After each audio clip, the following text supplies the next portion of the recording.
ദൈവനാമത്തിന് മഹത്വം ഉണ്ടാകട്ടെ. നമുക്ക് യോഹന്നാൻ്റെ ലേഖനം ധ്യാനിച്ച് വരികയായിരുന്നല്ലോ. ദൈവസ്നേഹത്തിൻ്റെ പ്രാധാന്യത്തെപ്പറ്റിയും അത് എപ്രകാരമാണ് ദൈവം വെളിപ്പെടുത്തിയിരിക്കുന്നതെന്നുള്ളതും ആണ് നമ്മൾ പ്രാരംഭമായിട്ട് കർത്താവിൻ്റെ ദാസനിൽ നിന്ന് നമ്മൾ കേട്ടത്. പഴയ നിയമത്തിലും പുതിയ നിയമത്തിലും ഒക്കെ ദൈവത്തിൻ്റെ സ്നേഹത്തിൻ്റെ പാരമ്യം അതാ കാൽവരിയിലെ ക്രൂശിൽ കർത്താവ് വെളിപ്പെടുത്തി. എന്നിട്ട് നമ്മോട് യോഹന്നാൻ ആവശ്യപ്പെടുകയാണ്, കാൺമീൻ, നാം ദൈവമക്കളെന്ന് വിളിക്കപ്പെടുവാൻ പിതാവ് എത്ര വലിയ സ്നേഹം നൽകിയിരിക്കുന്നു, നാം അങ്ങനെ തന്നെ ആകുന്നു എന്ന് പറഞ്ഞ ഭാഗം. നമ്മൾ ഇന്നലെ ചിന്തിച്ചത്, അവനാൽ പ്രാപിച്ച അഭിഷേകം നമ്മളിൽ ഇരിക്കുന്നു, അവൻ സകലത്തിലും സത്യത്തിലും നമ്മൾ സത്യം ഉപദേശിച്ചു തരികയാലും അത് പോഷ്കര സത്യം തന്നെ ആയിരിക്കാലും നിങ്ങളെ ഉപദേശിച്ചതുപോലെ അവനിൽ വസിപ്പിൻ എന്നും, ഇനിയും കുഞ്ഞുങ്ങളെ അവൻ പ്രത്യക്ഷനാകുമ്പോൾ നാം അവൻ്റെ സന്നിധിയിൽ ലജ്ജിച്ചു പോകാതെ അവൻ്റെ പ്രത്യക്ഷതയിൽ നമുക്ക് ധൈര്യമുണ്ടാകേണ്ടതിന് അവനിൽ വസിപ്പിൻ, അവൻ നീതിമാൻ എന്ന് നിങ്ങൾ ഗ്രഹിച്ചിരിക്കുന്നു എങ്കിൽ നീതി ചെയ്യുന്നവനെല്ലാം അവനിൽ നിന്ന് ജനിച്ചിരിക്കുന്നു. നമുക്കറിയാം, യോഹന്നാൻ ഉപയോഗിക്കുന്ന റിപ്പീറ്റഡായിട്ട് ഉപയോഗിക്കുന്ന ചില പദപ്രയോഗങ്ങളൊക്കെ ലേഖനങ്ങളിലും അതുപോലെ അദ്ദേഹത്തിൻ്റെ അദ്ദേഹം എഴുതിയിരിക്കുന്ന സുവിശേഷത്തിലും നമുക്ക് കാണുന്ന ചില പദപ്രയോഗങ്ങൾ ഇവിടെയും ഉപയോഗിക്കപ്പെട്ടിരിക്കുന്നതായിട്ട് നമുക്ക് കാണാനായിട്ട് കഴിയും. അപ്പോൾ അതിൽ ഒരു കാര്യമാണ് അവനിൽ നിന്ന് ജനിക്കുക എന്നുള്ളത്. യോഹന്നാൻ്റെ സുവിശേഷം വായിക്കുമ്പോഴും നമ്മൾ ദൈവത്തിൽ നിന്ന് ജനിക്കുന്ന ഒരു അനുഭവത്തെക്കുറിച്ച് പറഞ്ഞിട്ടുണ്ട്. ഇതേ ലേഖനത്തെ തുടർന്നും നമ്മൾ ദൈവത്തിൽ നിന്ന് ജനിച്ചവരൊക്കെ അവനിൽ നിന്ന് ജനിച്ചവരൊന്നും പാപം ചെയ്യുന്നില്ല, പാപത്തിൽ തുടരുന്നില്ല, ദൈവത്തിൽ നിന്ന് ജനിച്ചിരിക്കുന്നവനാരും പാപം ചെയ്യുന്നില്ല എന്ന് നാം അറിയുന്നുവല്ലോ എന്നൊക്കെയുള്ള ചില കാര്യങ്ങൾ പറയപ്പെട്ടിരിക്കുന്നത് നമുക്ക് അറിയാം. ഇതേ ഭാഗത്ത് തന്നെ ദൈവത്തിൽ നിന്ന് ജനിച്ചതിനാൽ അവന് പാപം ചെയ്യാൻ കഴിയുന്നതല്ല, ദൈവത്തിൽ നിന്ന് ജനിച്ചവനാരും പാപം ചെയ്യുന്നില്ല എന്നതിൻ്റെ 4:3-9 ഒക്കെ നമ്മൾ വായിക്കുന്നുണ്ട്. അപ്പോൾ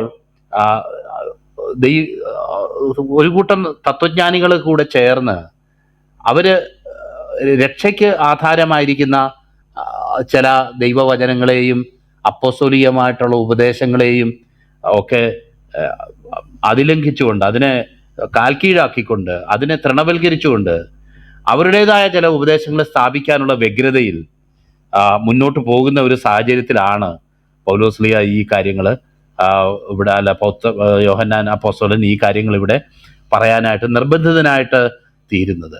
നമുക്കറിയാം, നമ്മൾ ദൈവമക്കളാണ് എന്നുള്ളത് വളരെ സിമ്പിളായിട്ടുള്ള ഒരു ഫാക്റ്റാണ്. അതിൽ ഇത്ര വലിയ കാര്യം എന്നാ ഇരിക്കുന്നത്? ദൈവവേദനാണോ? ദൈവവേദനാണെന്നുള്ളത് വിശ്വാസികൾ മാത്രമല്ല, അല്ലാത്ത വ്യക്തികളും ഞങ്ങൾ ദൈവമക്കളാണ്, ദൈവത്തിൻ്റെ മക്കളാണ്, ദൈവമാണ് ഞങ്ങളെ സൃഷ്ടിച്ചത് എന്നൊരു ജനറൽ സെൻസിൽ പറയുന്നതും നമ്മൾ കേട്ടിട്ടുണ്ടല്ലോ. അപ്പോൾ ഇവിടെ ആ ഒരു സെൻസിലല്ല ഇവിടെ പറയപ്പെട്ടേക്കുന്നത്, ഒന്നുകൂടെ സ്പെസിഫിക് ആയിട്ടാണ് യോഹന്നാൻ ഇവിടെ പറഞ്ഞിരിക്കുന്നത് എന്ന് നമുക്ക് മനസ്സിലാക്കാം. അപ്പം അതിൻ്റെ പശ്ചാത്തലം എന്ന പോലെയാണ് നമുക്ക് കാണുന്നത്.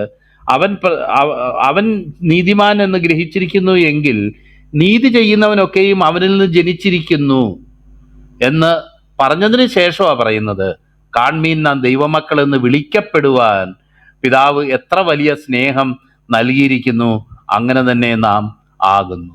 ഞാൻ ഇതിനു മുന്നേ പറഞ്ഞിട്ടുണ്ടല്ലോ, പണ്ട് വായിച്ച ഒരു പുസ്തകം, പാകിസ്ഥാനിലെ ഒരു സ്ത്രീ ബിൽക്യൂസ് ഷെയ്ഖ് പറഞ്ഞിട്ടുള്ള ഒരു പുസ്തകം, when I dare to call him father, ഞാൻ അവനെ പിതാവേ എന്ന് വിളിക്കാൻ ധൈര്യപ്പെട്ടപ്പോൾ എന്നാണ് ഇംഗ്ലീഷിൽ അതിൻ്റെ ട്രാൻസ്ലേഷൻ.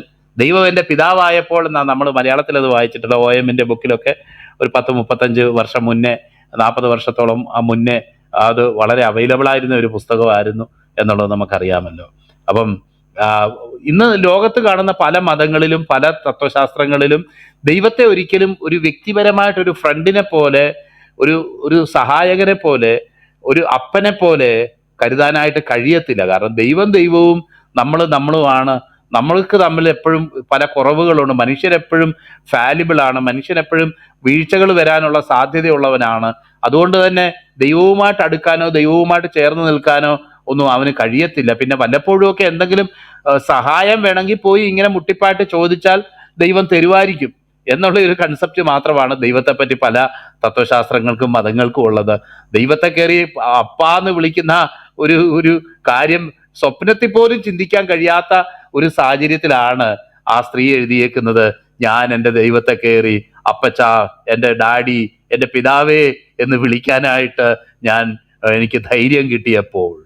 നമുക്കറിയാം, അപ്പച്ച പിതാവേ എന്ന് വിളിക്കുന്ന പുത്രത്വത്തിന്റെ ആത്മാവിനെ നമ്മുടെ ഹൃദയങ്ങളിലേക്ക് അയച്ച് ആ പുത്രത്വം നമുക്ക് നൽകി നമ്മുടെ ഹൃദയത്തിന്റെ ആഴത്തിൽ നിന്ന് യേശു കർത്താവ് വിളിക്കുന്ന പോലെ തന്നെ അപ്പച്ച പിതാവേ എന്ന് വിളിക്കാനായിട്ടുള്ള ധൈര്യവും അധികാരവും അതിൻ്റെ ശക്തിയും ഒക്കെ നമുക്ക് യേശുക്രിസ്തു മുഖാന്തരം, അവന്റെ പരിശുദ്ധാത്മാവ് മുഖാന്തരം പ്രദാനം ചെയ്യപ്പെട്ടിരിക്കുന്നു എന്നുള്ള കാര്യം നമുക്കറിയാം. അതിലൊന്നും നമുക്ക് സംശയമില്ല.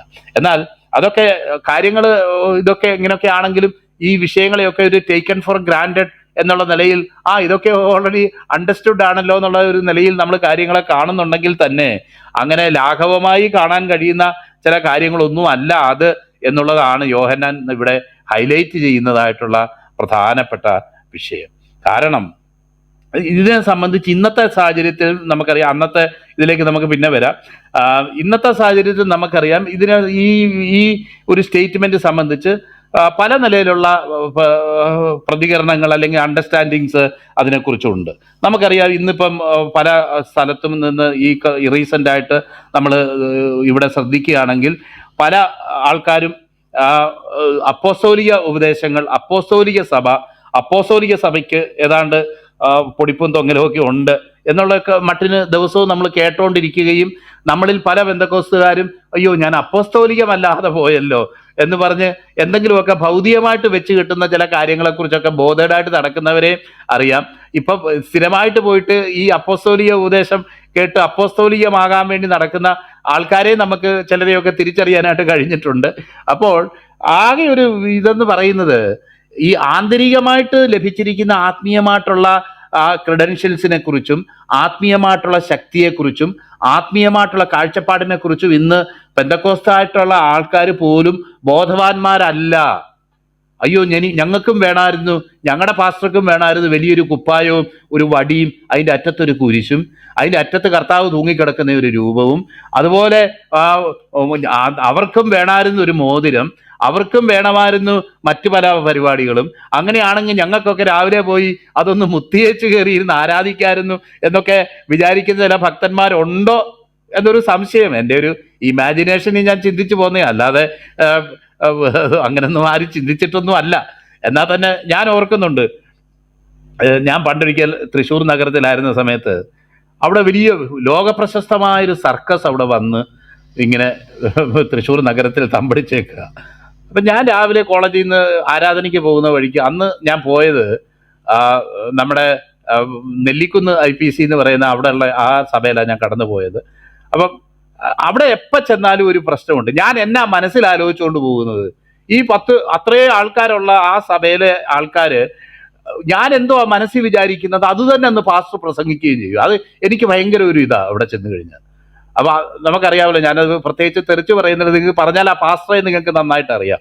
വളരെ ഫേമസ് ആയിട്ടുള്ള ഒരു പാസ്റ്ററാണ്. നമുക്കറിയാമല്ലോ, മോളമ്മ എന്ന് പറയുന്ന ആ ഒരു സഹോദരി ദൈവസന്നിധി ചേർക്കപ്പെടാൻ ഇടയായ കാര്യവും അദ്ദേഹത്തിൻ്റെ ആ സഹോദരിയുടെ പിതാവായിരുന്നു അന്ന് അവിടെ പാസ്റ്റർ, അലക്സാണ്ടർ പാസ്റ്റർ എന്ന് പറഞ്ഞത്.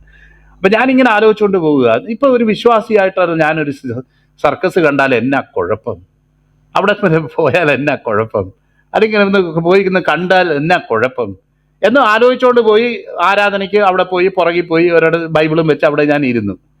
പ്രസംഗം തുടങ്ങിയപ്പോൾ വേണ്ട വരുന്നു, ആരാധനയ്ക്ക് സർക്കസിന് പോയാൽ എന്നാ കുഴപ്പം, ഞാൻ അവിടെ പോയി ആരും കാണാതെ കണ്ട് വന്നാൽ എന്നാ കുഴപ്പം. ഞാൻ വിചാരിച്ചു, എടാ ഞാൻ ഈ വരുന്ന വഴിക്ക് ആലോചിച്ച ഈ സാധനം ഈ അലക്സാണ്ടർ പാസ്റ്ററുടെ വായിൽ എങ്ങനെ ഇതിങ്ങനെ കയറിപ്പോയി എന്ന് ഉള്ളിൽ പറഞ്ഞതേ ഉള്ളൂ, പുറമേ ഒന്നും ആരും കേൾക്കൊന്നും പറഞ്ഞതുമില്ല. ബസ്സിലിരുന്നുകൊണ്ട് ആലോചിച്ചതാ.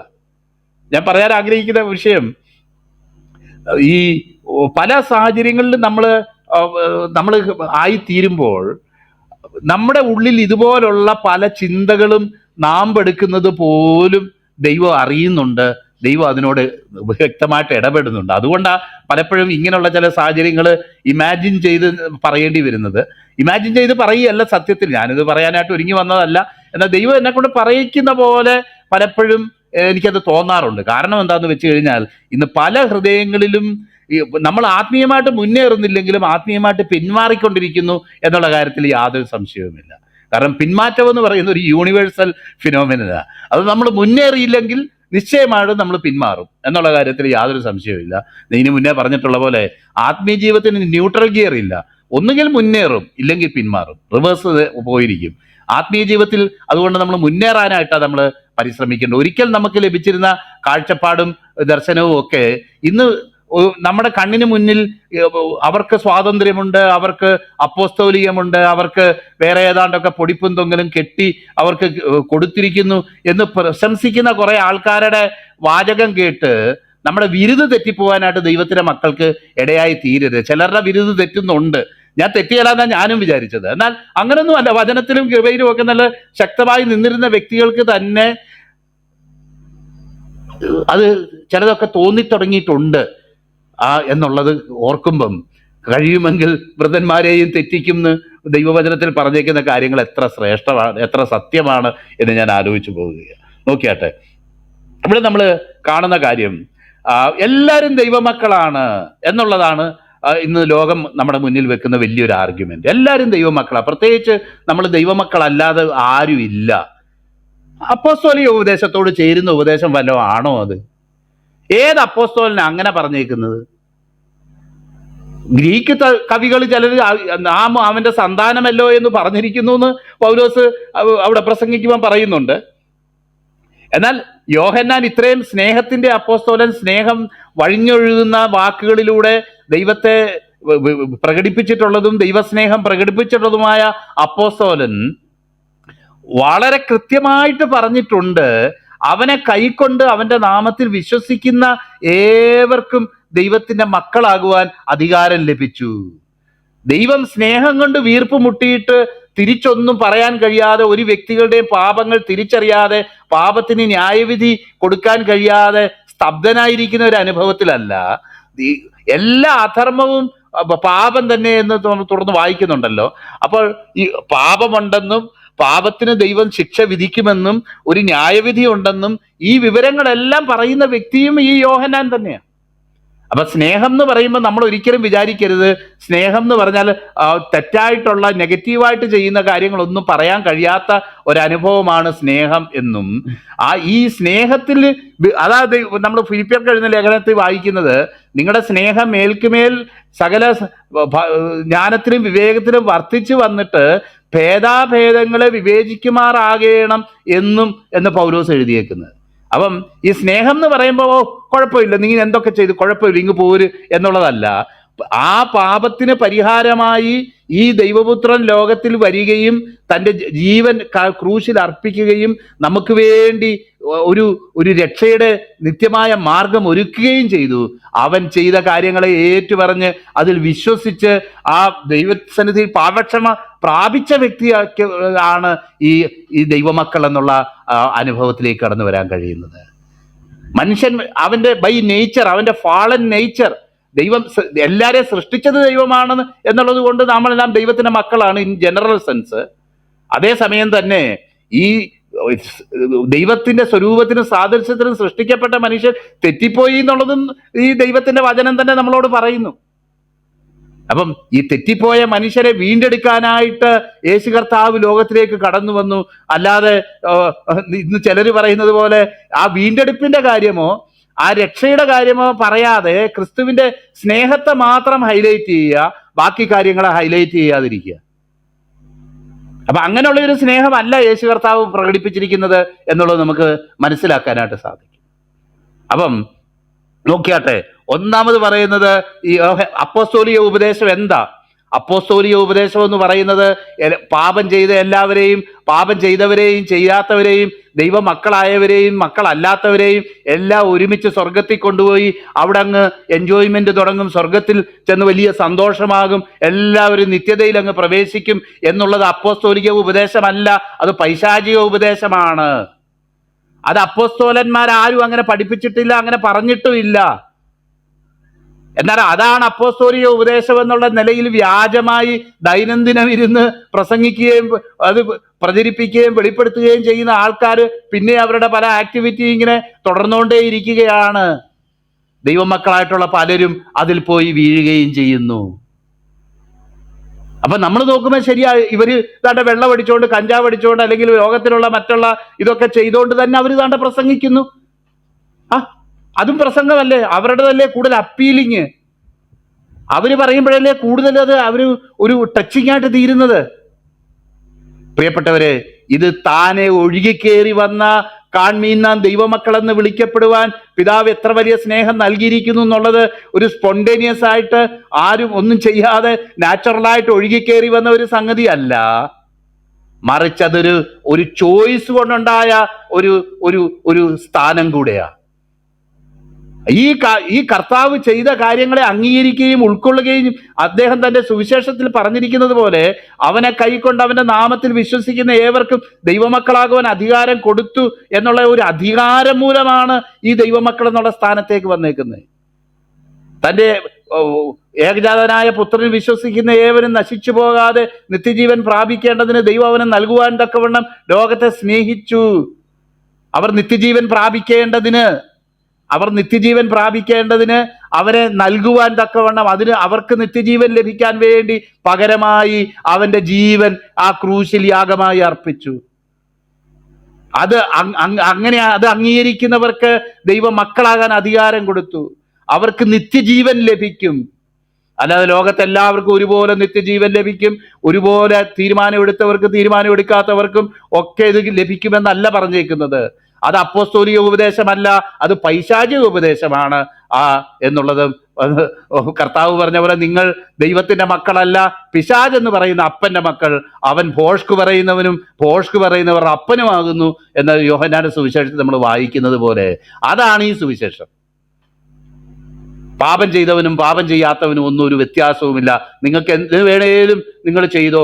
ദൈവസ്നേഹം എല്ലാത്തിനും തുറന്ന മനസ്സോടെ നിങ്ങളെ ഇങ്ങനെ ആലിംഗനം ചെയ്തുകൊണ്ടിരിക്കുകയാണ്. അതുകൊണ്ട് തെറ്റ് ചെയ്തെന്നോ തെറ്റ് ചെയ്തില്ലെന്നോ ഒരു വിഷയമൊന്നുമില്ല. ക്രിസ്തുവിന്റെ മരണത്തിലൂടെ അല്ല ഈ രക്ഷ ലഭിക്കുന്നത്. അതെല്ലാവർക്കും അങ്ങ് ദൈവം വെറുതെ കൊടുത്തേക്കുകയാണ് എന്ന് പറയുന്നത് അല്ല. എന്തുകൊണ്ടാണ് ഇതൊക്കെ പറയുന്നത്? എനിക്ക് ഈ ദിവസങ്ങളിൽ തോന്നുക ഇത് പിന്നെയും സ്പെസിഫൈ ചെയ്ത് പറയേണ്ടിയ കാര്യങ്ങളാണ്. നമ്മൾ സംഗതി ദൈവമക്കളാണെങ്കിൽ പോലും പല ഭക്തന്മാരുടെയും മുട്ടുകൾ ആടുന്നതും വിറയ്ക്കുന്നതും ഒക്കെ ചിലപ്പോഴും എനിക്ക് എൻ്റെ ആത്മാവിൽ എനിക്ക് ഫീൽ ചെയ്യുന്നുണ്ട്. കാരണം അതുപോലെ ഡിസെപ്റ്റീവായിട്ട്, അതുപോലെ വളരെ അപ്പീലിംഗ് ആയിട്ടാണ് പൈശാചികമായിട്ടുള്ള പോരാട്ടങ്ങൾ ഈ ദിവസങ്ങളിൽ നമ്മുടെ സമൂഹത്തിൽ ഉയർന്നുകൊണ്ടിരിക്കുന്നത് എന്നുള്ള കാര്യത്തിൽ യാതൊരു സംശയമില്ല. 2, ആ വാക്യത്തെ സംബന്ധിച്ച് അവിടെ പറഞ്ഞ് നാം ദൈവമക്കൾ എന്ന് വിളിക്കപ്പെടുവാൻ പിതാവ് നമുക്ക് എത്ര വലിയ സ്നേഹം നൽകിയിരിക്കുന്നു. സ്നേഹത്തിന്റെ കാര്യം ദൈവദാസൻ പറഞ്ഞല്ലോ. ലോകം അവനെ അറിഞ്ഞിട്ടില്ലായതുകൊണ്ട് നമ്മെയും അറിയുന്നില്ല. എന്നാൽ അതിന്റെ കാരണം പറയുക, കർത്താവ് എന്തുകൊണ്ടാണ് ഈ കർത്താവ് ചെയ്ത വീണ്ടെടുപ്പിന്റെ പ്രവൃത്തിയെ ഇവർ തള്ളിപ്പറയുന്നത്? യേശുവിനെ ഇഷ്ടമാ, യേശുവിന്റെ സ്നേഹം ഇഷ്ടമാ, യൂണിവേഴ്സലായിട്ടുള്ള വലിയ എല്ലാം മറക്കുകയും പൊറുക്കുകയും ഒക്കെ ചെയ്യുന്ന സ്നേഹത്തിന് അവർക്കിഷ്ടമാണ്. എന്നാൽ മനുഷ്യൻ പാപിയായിരുന്നു, പാപത്തിന് ശിക്ഷയുണ്ട്, ആ ശിക്ഷ യേശു അനുഭവിച്ചു എന്നുള്ള യാഥാർത്ഥ്യം എക്സ്ക്ലൂഡ് ചെയ്തുകൊണ്ട് അവർ പോകുന്നതിന്റെ കാര്യം എന്താ? ലോകം അവനെ അറിഞ്ഞിട്ടില്ല, ഈ വീണ്ടെടുപ്പുകാരനായ യേശുവിനെ അറിഞ്ഞിട്ടില്ല. സകലത്തെയും സ്വർഗത്തിലുള്ളതും ഭൂമിയിലുള്ളതും തന്നോട് നിരപ്പിപ്പാൻ കടന്നു വന്ന ഈ കർത്താവിനെ അവർക്കറിയത്തില്ല. പാപി മാനസാന്തരപ്പെടണമെന്ന് കൽപ്പിച്ച കർത്താവിനെ അറിയത്തില്ല.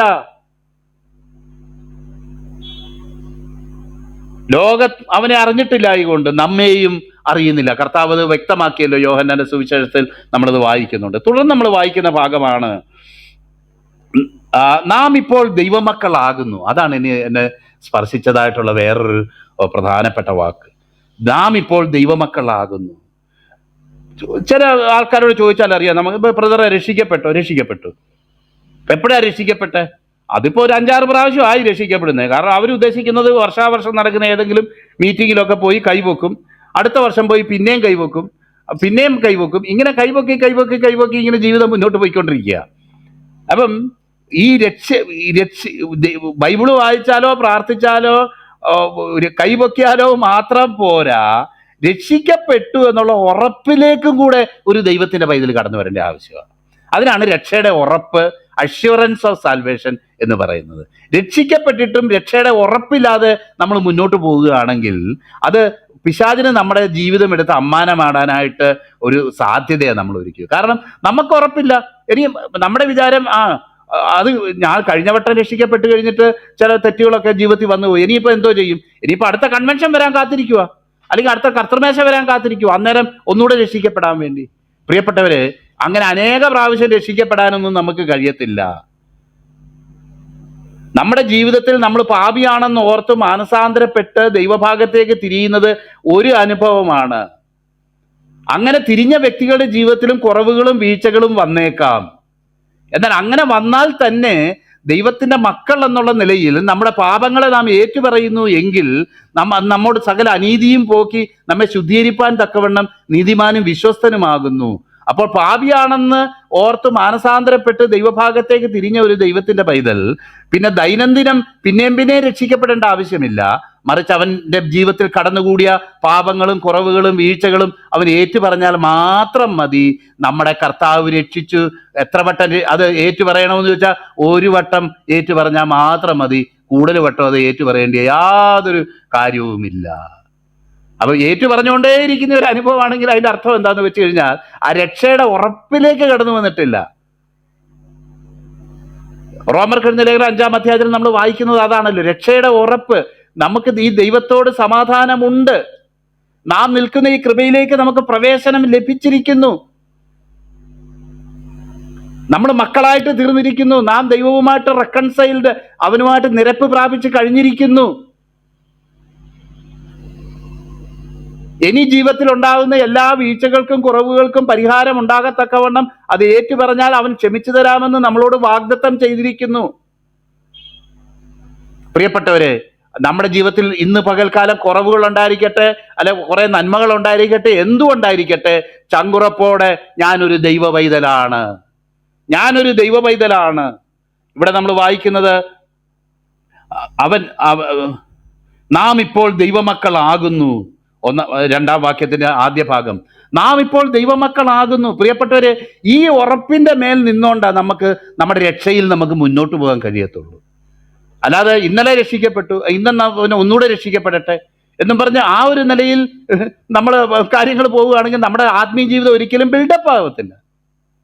എന്നാൽ കർത്താവെ, ഇത്ര വർഷം മുന്നേ, ഇത്ര നാളുകൾക്ക് മുന്നേ നിന്റെ ഭാഗത്തേക്ക് തിരിഞ്ഞ് ഞാനൊരു പാപിയാണെന്ന് മനസ്സിലായി, ഞാൻ എൻ്റെ പാപങ്ങളെ ഏറ്റുപറഞ്ഞ് നിന്റെ പൈതലായി തീർന്നു. അന്ന് മുതൽ ഇന്ന് വരെയും നീ എന്നെ നടത്തിക്കൊണ്ടിരിക്കുന്നു. കുറവുകളും വീഴ്ചകളും വന്നിട്ടുണ്ടെങ്കിലും അതൊക്കെ ഏറ്റുപറഞ്ഞ് ദൈവസന്നിധിയിൽ ക്ലിയർ ചെയ്ത് ആ ദൈവവും ഞാനൊരു മകനും ദൈവം എൻ്റെ പിതാവും എന്നുള്ള നിലയിലുള്ള ബന്ധത്തിൽ മുന്നോട്ട് പോയിക്കൊണ്ടേ ഇരിക്കുന്ന ഒരു അനുഭവം. ഏത് ഇരുട്ടത്ത് ഏത് സമയത്ത് വിളിച്ചു ചോദിച്ചാലും ഈ യോഹന്നാൻ പറയുന്ന പോലെ ഞാൻ ഇപ്പോൾ ദൈവത്തിന്റെ മക്കളാകുന്നു. അപ്പൊ നമുക്കറിയാമല്ലോ, ഈ ഫിലോസഫിക്കൽ പശ്ചാത്തലം എന്ന് പറയുന്നത് അവർക്ക് അന്ന് വരെ ഉണ്ടായിരുന്ന സിമ്പിൾ ഫെയ്ത്തിന്റെ ഫലമായിട്ട് അവരുടെ ഹൃദയത്തിൽ ഉണ്ടായിരുന്ന, ഏത് സമയത്തും അവർക്ക് പറയാൻ കഴിയുന്ന ഞാൻ ദൈവ പൈതലാണ്, യേശുക്രിസ്തുവിന്റെ രക്തം എൻ്റെ പാപങ്ങളെ പോക്കി സകല പാപപോക്കി എന്നെ ശുദ്ധീകരിച്ചിരിക്കുന്നു, എനിക്ക് ദൈവത്തോട് പ്രാഗൽഭ്യമുണ്ട്, അവൻ എൻ്റെ പ്രാർത്ഥന കേൾക്കുന്നു എന്നുള്ള അവരുടെ സിമ്പിൾ ഫെയ്ത്തിനെ മാറ്റിയിട്ട് നിങ്ങൾ ഇന്ന് വരെയും ദൈവ പൈതലായിട്ടില്ല, നിങ്ങൾക്ക് പൂർണ്ണമായിട്ട് ഈ ലോകത്ത് വെച്ച് നിങ്ങൾ രക്ഷിക്കപ്പെട്ടു എന്ന് പറയാൻ കഴിയത്തില്ല, നിങ്ങൾക്ക് ഈ ലോകത്ത് വെച്ച് ആ പൂർണ്ണ ഉറപ്പോടുകൂടെ ഞാൻ സ്വർഗത്തിൽ പോകും എന്ന് ഉറപ്പ് പറയാനായിട്ട് കഴിയത്തില്ല എന്നുള്ളൊരു നിലയിലേക്കാണ് ഈ ഫിലോസഫിക്കൽ ടീച്ചിങ് വരുന്നത്. അങ്ങനൊക്കെ പറയണമെങ്കിൽ നിങ്ങൾക്ക് ആഴമായ ആ ഒരു ജ്ഞാനത്തിന്റെ വെളിപ്പാട് നിങ്ങൾക്കുണ്ടാവണം. അതല്ലാതെ ക്രിസ്തുവിന്റെ രക്തത്താലോ പരിശുദ്ധാത്മാവിന്റെ സഹായത്താലോ അല്ല അങ്ങനെ ഒരു അനുഭവത്തിലേക്ക് നിങ്ങൾ വരാൻ പോകുന്നത് എന്ന് പഠിപ്പിച്ചുകൊണ്ടിരുന്ന പശ്ചാത്തലത്തിലാണ് സിമ്പിൾ വാക്കായിട്ട് നമുക്ക് തോന്നിയാലും വളരെ ഉറപ്പോടുകൂടെ യോഹന്നാൻ അവിടെ പറയുന്നത് നാം ഇപ്പോൾ ദൈവത്തിന്റെ മക്കൾ ആകുന്നു എന്ന് മാത്രമല്ല, നാം ദൈവമക്കൾ എന്ന് വിളിക്കപ്പെടുവാൻ പിതാവ് നമുക്ക് എത്ര വലിയ സ്നേഹം നൽകിയിരിക്കുന്നു, നാം അങ്ങനെ തന്നെ ആകുന്നു എന്ന് മാത്രമല്ല, നാം എന്തായിത്തീരും എന്ന് ഇതുവരെ അറിയത്തില്ല. നമുക്കറിയാമല്ലോ, നമ്മൾ ഈ പലപ്പോഴും നമ്മൾ എടുത്തു പറയുന്ന ഒരു വാക്കാണ് അവന്റെ രൂപത്തോട് നമ്മൾ സദൃശ്യന്മാരാകും എന്ന് നാം അറിയുന്നു. എന്താണ് ഈ സാദൃശ്യം? എബ്രായ ലേഖനം വായിക്കുമ്പോഴും നമുക്ക് മനസ്സിലാക്കാം, 2-ാം അധ്യായം വായിക്കുമ്പം വളരെ ഇതേ ആശയം പറഞ്ഞപ്പെട്ടിട്ടുണ്ട് എന്നുള്ളത് നമുക്കറിയാം. അവൻ്റെ സ്വരൂപത്തോട് അനുരൂപരാകുവാൻ അവൻ നമ്മളെ മുന്നിയമിച്ചിരിക്കുന്നു എന്ന് റോമർക്ക് എഴുതുന്ന 8-ാം അധ്യായത്തിൽ നമ്മൾ വായിക്കുന്നുണ്ടല്ലോ. മാത്രമല്ല 2 കൊരിന്ത്യർക്ക് എഴുതുന്ന ലേഖനത്തിൽ നമ്മൾ വായിക്കുന്നു, നാം ആ തേജസ്സേറിയ മുഖത്തേക്ക് നോക്കി നിൽക്കുമ്പോൾ തേജസ്സിന്മേൽ തേജസ് പ്രാപിച്ച് അതേ പ്രതിമയായി നാം രൂപാന്തരപ്പെടുന്നു. അത് യേശുക്രിസ്തുവിനെ പോലുള്ള ഒരു ബാഹ്യരൂപത്തെ ആണോ ഉദ്ദേശിക്കുന്നത്? ഒരു നല്ല താടിയും ഒക്കെയുള്ള ഒരു നല്ലൊരു സുന്ദരനായ ഒരു യുവാവിനെ പോലെ ആയിത്തീരും. ചിലർ പറയുന്നുണ്ട് പുനരുത്ഥാനത്തിൽ നമ്മളെല്ലാം 33 വയസ്സുള്ളവരായിട്ടാ എഴുന്നേക്കാൻ പോകുന്നതെന്ന് പറയുന്നുണ്ട്. അങ്ങനെ ഒരു രൂപമാണോ ഉദ്ദേശിക്കുന്നത്? അങ്ങനെ ഒരു രൂപം അല്ല എന്നുള്ളതും, അങ്ങനെ ഒരു ബാഹ്യരൂപത്തെ ഉദ്ദേശിച്ചിട്ടല്ല ഈ സാദൃശ്യം എന്ന് പറയുന്നതും. എന്നാൽ ഒരുപക്ഷെ ഈ പറയുന്ന പോലെ 33 വയസ്സുള്ളവരായിട്ടോ ആ സാദൃശ്യമോ ഒക്കെ ഒരുപക്ഷെ ഉണ്ടായേക്കാം. അതൊരു ബോണസ് ആയിട്ട് ഞാൻ കൂട്ടുക. അത് ഉണ്ടതുകൊണ്ട് കർത്താവിൻ്റെ പോലെ ആയിത്തീർന്നു എന്നുള്ളത് കൊണ്ട് എനിക്ക് വിഷമമൊന്നുമില്ല. എന്നാൽ എനിക്ക് എൻ്റെ ഐഡന്റിറ്റി ഉണ്ടായിരിക്കും എന്നുള്ളത് ദൈവത്തിൻ്റെ വചനത്തിൽ വ്യക്തമായിട്ട് എഴുതിയിട്ടുണ്ട്. അതല്ലല്ലോ നമ്മുടെ വിഷയം. എന്നാൽ ഇന്ന് ഈ ലോകത്ത് നമ്മൾ ജീവിച്ചിരിക്കുമ്പോൾ ദൈനംദിനം ഈ തേജസ്സിന്മേൽ തേജസ് പ്രാപിച്ച് രൂപാന്തരപ്പെടുന്നത് ഏത് നിലവാരത്തിൽ, ഏത് അവസ്ഥയിലേക്കാണ്, ഏത് ഗുണമാണ് എന്നിൽ ഇന്ന് യേശുക്രിസ്തുവിന്റെ ആത്മാവിനാൽ ഇന്ന് ആഡ് ചെയ്യപ്പെട്ടുകൊണ്ടിരിക്കുന്നത്, പണിയപ്പെട്ടുകൊണ്ടിരിക്കുന്നത്?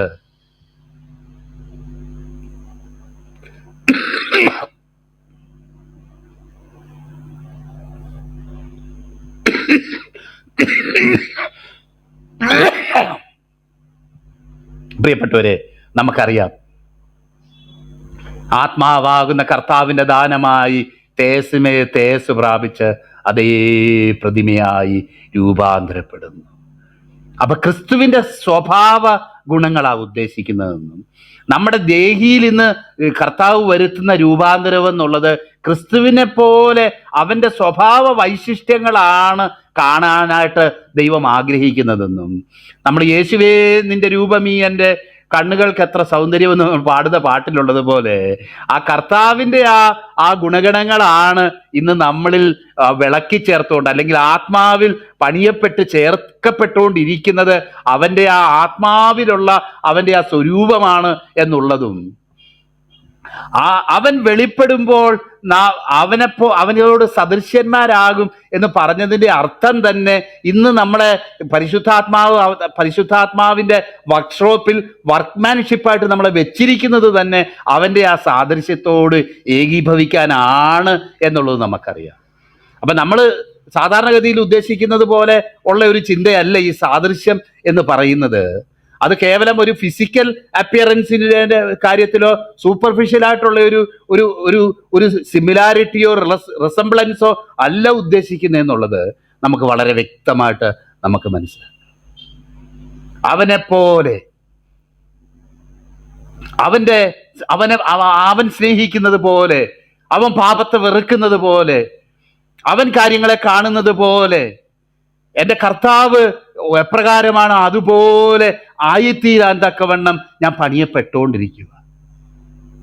ഈ പണിയപ്പെട്ട് എത്ര ആയിത്തീർന്നു അതേ നമുക്ക് കാണത്തുള്ളൂ, വെളിപ്പെടുമ്പോഴും അതേ കാണത്തുള്ളൂ.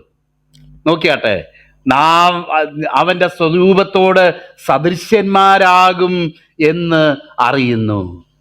അപ്പം ഈ രൂപാന്തരം എന്ന് പറയുന്നത്, കഴിഞ്ഞ ദിവസം എൻ്റെ മോൻ ഇറങ്ങി പോകുന്നതുകൊണ്ട് ഒരു കല്യാണത്തിന് പോവുക കൂട്ടുകാരൻ്റെ. അപ്പോൾ ഒരു കുർത്ത, പൈജാമ, പാൻറ് ഇതൊക്കെ ഇട്ട് അവിടെ വരുന്ന ചെക്കന്മാരൊക്കെ ഇട്ട് കഴിഞ്ഞപ്പോഴത്തേക്ക് അതൊരു സാദൃശ്യമായിട്ട് തീർന്നു. ശരി, എന്നാൽ അതല്ല ഈ സാദൃശ്യം. ഈ സാദൃശ്യം അതല്ല എന്ന് അറിയുന്ന ഒരു ദൈവത്തിൻ്റെ പൈതൽ എന്തോ ചെയ്യും? ആ സാദൃശ്യമല്ല ഈ സാദൃശ്യമെന്ന് അറിയുന്ന ഒരു ദൈവത്തിന്റെ പൈതല് അവൻ നിർമ്മലനായിരിക്കുന്ന പോലെ തന്നെ നിർമ്മലീകരിക്കാനായിട്ട് ദൈവകരങ്ങളിൽ ഏൽപ്പിച്ചു കൊടുക്കും. ദൈവത്തിന് പരിശുദ്ധാത്മാവിനോട് അവൻ സഹകരിക്കും. കാരണം ഇതൊരു ഡ്രസ്സ് പോലെ എടുത്തിട്ടിട്ട് കളയുന്ന ഒരു കാര്യമല്ല. നമ്മൾ ഇതിനു മുന്നേ ഇവിടെ പറഞ്ഞിട്ടുള്ള പോലെ രാജരാജ പ്രതിമയെ ധരിപ്പിച്ചിട്ട് എന്നെ കൂടവേ ഇരുത്തുന്ന രാജാവ് വേഗം വരും എന്ന് നമ്മൾ 1 കൊരിന്ത്യർ ലേഖനം 15-ാം അധ്യായം പഠിച്ച സമയത്ത് സ്വർഗീയന്റെ പ്രതിമയും ധരിക്കും. നമുക്കുള്ള ആത്മീയ ഉടുപ്പ്, നമ്മൾ ധരിക്കേണ്ട ആത്മീയ വസ്ത്രം അല്ലെങ്കിൽ ആത്മീയമായിട്ടുള്ള രൂപാന്തരം നമുക്ക് വേണ്ടി ഇന്ന് ഒരുക്കപ്പെട്ടുകൊണ്ടിരിക്കുകയാണ്. അതറിയാവുന്നവൻ നേരത്തെ തന്നെ കഴിവിന്റെ പരമാവധി ആ രൂപത്തോട് സദൃശനായി തീരാൻ തക്കവണ്ണം നിർമ്മലനാകാനായിട്ട് തന്നെ ഏൽപ്പിച്ചു കൊടുക്കും. എത്ര അനുഗ്രഹിക്കപ്പെട്ട വാക്യങ്ങളാ പ്രിയപ്പെട്ടവരെ. നാം ഇന്നതാകുമെന്ന് ഇതുവരെ വെളിപ്പെട്ടിട്ടില്ല. അവനോട് സദൃശന്മാരായി തീരും എന്ന് പറയുമ്പോൾ അതിന്റെ അർത്ഥം എന്താ? അതിന്റെ അർത്ഥം നമ്മൾ ദൈവമായി തീരും എന്നല്ല പറഞ്ഞേക്കുന്നത്. ക്രിസ്തുവിൽ നമ്മളെക്കുറിച്ച് ദൈവത്തിനൊരു പദ്ധതിയുണ്ട്. അല്ലാതെ നമ്മൾ ദൈവമായി തീരും, കർത്താവും ദൈവമായി ആണ്, കർത്താവിന്റെ ദൈവത്വം മുഴുവൻ നമുക്ക് കിട്ടും എന്നുള്ള അർത്ഥത്തിലല്ല. ക്രിസ്തുവിൽ നമ്മളെക്കുറിച്ചുള്ള ഒരു ദൈവിക പദ്ധതി അനുസരിച്ചുള്ള ഒരു നിലവാരത്തിലേക്കാണ് ദൈവം നമ്മളെ കൊണ്ടുപോകുന്നത്. അതിൽ തൻ്റെ നാം സൃഷ്ടിക്കപ്പെട്ടപ്പോൾ മനുഷ്യന്റെ പ്രതിമ ധരിച്ചതുപോലെ തന്നെ സ്വർഗീയന്റെ പ്രതിമയും നാം ധരിക്കും. ക്രിസ്തുവിന്റെ പല ആട്രിബ്യൂട്ട്സും നമ്മുടെ ജീവിതത്തിലും ഉണ്ടാകും. ആ നിലയിൽ നമ്മൾ രൂപാന്തരപ്പെടും. എന്നാൽ നമ്മൾ ഒരിക്കലും സൃഷ്ടിതാവായിട്ട് തീരുകയല്ല. നാം എന്തായി തീരുമെന്ന് ഇതുവരെ വെളിപ്പെട്ടിട്ടില്ല, പ്രത്യക്ഷമായിട്ടില്ല. നാം ഇന്നതാകുമെന്ന് ഇതുവരെ പ്രത്യക്ഷമായിട്ടില്ല. എന്നാൽ അവൻ പ്രത്യക്ഷനാകുമ്പോൾ നമ്മൾ എന്തായി തീരുമെന്ന് ഇതുവരെ ആയിട്ടില്ല. ഇനി അവൻ പ്രത്യക്ഷനാകുമ്പോൾ നാം അവനെ താൻ ഇരിക്കും പോലെ തന്നെ കാണുന്നതാകൊണ്ട് അവനോട് സദൃശന്മാരാകുമെന്ന് നാം അറിയുന്നു. നമുക്കറിയാലോ, ഈ മാംസരക്തങ്ങൾക്ക് ആ ദൈവരാജ്യത്തെ അവകാശമാക്കുവാൻ കഴിയുകയില്ല എന്ന് അരുളി ചെയ്ത ഭാഗങ്ങൾ നമുക്ക് ഓർമ്മയുണ്ടല്ലോ. എൻ്റെ സമയം തീർന്നു.